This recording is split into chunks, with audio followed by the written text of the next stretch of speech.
महत्वाकांक्षी बहू। आगे बढ़ने की चाह रखना कोई गलत बात नहीं है, लेकिन क्या हो जब महत्वाकांक्षा इतनी बढ़ जाए? बहू, ये नौकरी ही करती रहेगी या कुछ घर का काम भी करेगी? जब देखो बस अपने ऑफिस का काम करती रहती हो। मम्मी जी, आप नहीं जानती मैंने यहाँ तक पहुँचने के लिए कितनी मेहनत की है। मेरा हमेशा से सपना था कि मैं खूब पैसे कमाऊं, बड़ी गाड़ी में घूमूं और बड़े बंगले में रहूं। घर का काम तो नौकर करते हैं, जैसे आप। जैसे मैं? क्या जानती है तू मेरे बारे में? मैंने इस घर को अपने पसीने से खड़ा किया है। घर पसीने से नहीं, पैसे से खड़ा होता है मम्मी जी, जो मैं कमा रही हूँ। समझी? लंबी गाड़ी, महंगे फोन और कपड़े, ये सब चाहिए मुझे। लेकिन बहू, अगर तुम नौकरी नहीं भी करोगी ना तो भी तुम्हें ये सब चीज मिल जाएगी। मेरा बेटा सब कुछ तो दे रहा है, कोई कम पैसे तो वो भी नहीं कमाता। उसकी कमाई देखकर ही तो फंसाया था तूने, याद है ना? वरना उसके लिए संस्कारी रिश्तों की कमी नहीं थी। संस्कारी भी फेल है सरकारी वाली के पीछे। मम्मी जी, ये सब तो मैं भी जानती हूँ, लेकिन मैं ये सब अपने कमाए पैसों से चाहती हूँ, ना कि अपने पति के पैसे। और मैं भी ऑफिस जाना चाहती हूँ, काम करना चाहती हूँ। मैं भी चाहती हूँ कि लोग मेरे आगे पीछे मैम मैम करके घूमे और मैं उनको बॉस बनकर ऑर्डर दूँ। You know, work like a man. Like a man? अरे लाइक अ मैन बनने के चक्कर में बहू वुमन भी ना रह जाओ। अरे क्यों बहू, मैं जानती हूँ तू बहुत महत्वाकांक्षी है, लेकिन तू अपने सपनों के लिए अपने परिवार को भूल जाएगी क्या?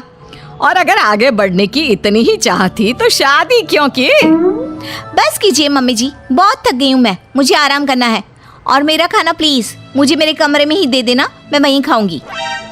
ये कहकर बहू चली जाती है अपने कमरे में। अगले दिन, मम्मी, टीचर ने आपको स्कूल में बुलाया है। मुझे? लेकिन क्यों, क्या हो गया? वक्त नहीं है मेरे पास। वैसे हुआ क्या है? फीस तो मैं समय से दे रही हूँ, और क्या चाहिए इन स्कूल वालों को? मम्मी, इस बार मेरे एग्जाम्स में नंबर कम आए तो मैम आपसे मिलना चाहती है। नंबर कम आए हैं तो और पैसे ले लें।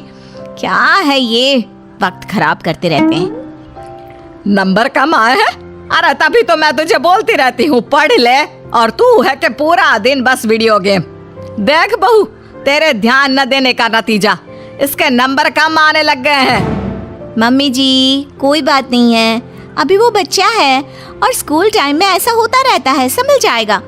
वैसे भी हम लोग कमाकर इतना पैसा जमा कर देंगे कि ये बैठ कर खाएगा तो भी खत्म नहीं होगा। बहू, अगर तेरे यही तेवर रहे तो मुझे डर है कि कहीं गोलू तुम्हारे हाथ से ना निकल जाए। इसलिए घर पर ना सही बच्चों पर तो थोड़ा ध्यान दो। मम्मी जी, आप फिक्र मत कीजिए, मैं सब संभाल लूंगी। चलिए ऑफिस के लिए निकलती हूँ। हाथ से बच्चा निकले ना निकले, आप मुझे ऑफिस से जरूर निकलवा देंगी। मैं निकलवा दूंगी? अरे तेरी हरकतें, इसे तो कहना ही बेकार है। लगता है अब विक्रम ही इससे बात करेगा। सास बेटे को फोन करके सारी बात बता देती है। हाँ माँ, तू सही बोल रही है। आखिर हम काम तो मुन्ने के लिए ही कर रहे हैं। अगर वही ठीक नहीं निकला तो मैं बात करता हूँ उससे। शाम को बहू जब काम से घर लौटती है। मम्मी जी, अगर आपको यहाँ किसी चीज की परेशानी थी तो आप मुझसे बोलती, इनको फोन करके बताने की क्या जरूरत थी? क्योंकि तू मेरी बात सुनने को तैयार ही कहाँ होती है। तुझे तो केवल अपने काम की पड़ी होती है। मैंने अपनी परेशानी अपने बेटे को बता दी, अब वही सब यहाँ आकर संभाल सकता है। कुछ दिनों बाद बेटा विदेश से घर आता है। ये सब क्या हो रहा है? मैं नौकरी करने विदेश क्या चला गया? तुमने तो घर के कामों से छुट्टी ही ले ली। अगर मुझे पता होता तुम ऐसा कुछ करोगी तो मैं कभी विदेश ही नहीं जाता। लेकिन मुझे समझ में नहीं आ रहा तुम ऐसा क्यों कर रही हो? तुम घर पर ध्यान क्यों नहीं दे रही? घर के कामों पर क्या ध्यान देना, उनके लिए मम्मी जी है ना। मैं भी तुम्हारी तरह पैसे कमा रही हूँ और अपने सपने पूरे कर रही हूँ। मैं पैसे अपने सपने पूरे करने के लिए नहीं, हम सबके लिए कमाता हूँ, ताकि तुम सब बढ़िया से रहो, तुम्हें किसी चीज की दिक्कत ना हो। और वैसे भी हमें तुम्हारे जॉब करने से कोई प्रॉब्लम नहीं है।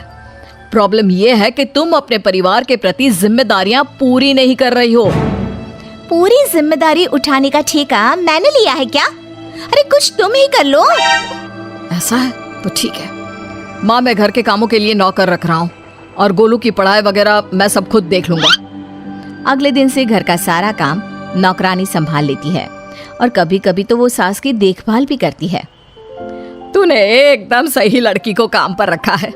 कितना काम करती है और शिकायत का एक भी मौका नहीं देती। दिखने में भी कितनी सुंदर है। बेटा सच कहूँ तो बहुएं ऐसी ही होनी चाहिए। माँ वैसे भी ये नौकरानी नहीं है, दरअसल ये मेरे ऑफिस में ही थी, लेकिन जब मैंने इसे अपने घर की प्रॉब्लम बताई तो मेरी मदद करने के लिए राजी हो गई। दूसरों के लिए सोचती भी कितना है।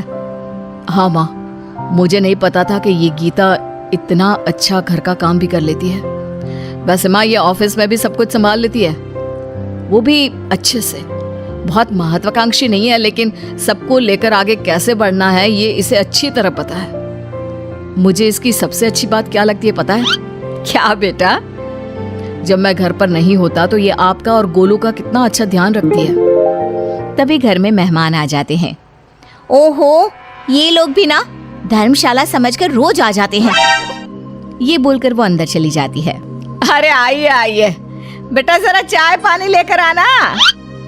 तभी गीता सुंदर सी साड़ी में अच्छे से चाय पानी लाकर टेबल पर रख देती है। हाय रे, आपकी बहू सही रास्ते पर आ गई। नहीं तो हमेशा हवाई बनकर घूमती रहती थी। अरे नहीं नहीं, ये नौकरानी है हम लोगों के यहाँ। बेटे के ऑफिस में ही नौकरी करती है। वो क्या है ना, पैसों की जरूरत पड़ गई थी इसे तो पार्ट टाइम में। लेकिन कितना अच्छे से काम संभाल लिया है आपका। घर भी चमक रहा है और सब कितना अच्छा लग रहा है। तभी बहू आ जाती है।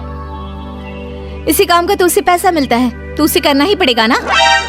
कितनी अच्छी लड़की है। काश मैं इसकी शादी तुझसे करवा पाती। मुझे एक अच्छी बहू मिल जाती और तुझे एक अच्छी बीवी। मम्मी जी, आप ये क्या बोल रही हैं? मैं तो बस वही बोल रही हूँ जो मेरे मन में आया। कुछ गलत कहा क्या? ये सुनकर बहू उठकर अंदर चली जाती है और सोचने लगती है। आज मम्मी जी ऐसा बोल रही हैं, कल को मम्मी जी ने ऐसा कुछ सच में कर दिया तो मेरा क्या होगा?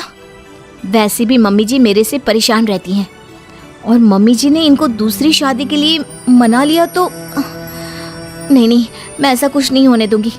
मैं इनको एक अच्छी बहू, बीवी और माँ बनकर दिखाऊंगी। उस दिन के बाद से बहू अपने परिवार का ख्याल रखना और एक अच्छी बहू, बीवी और माँ बनना शुरू कर देती है।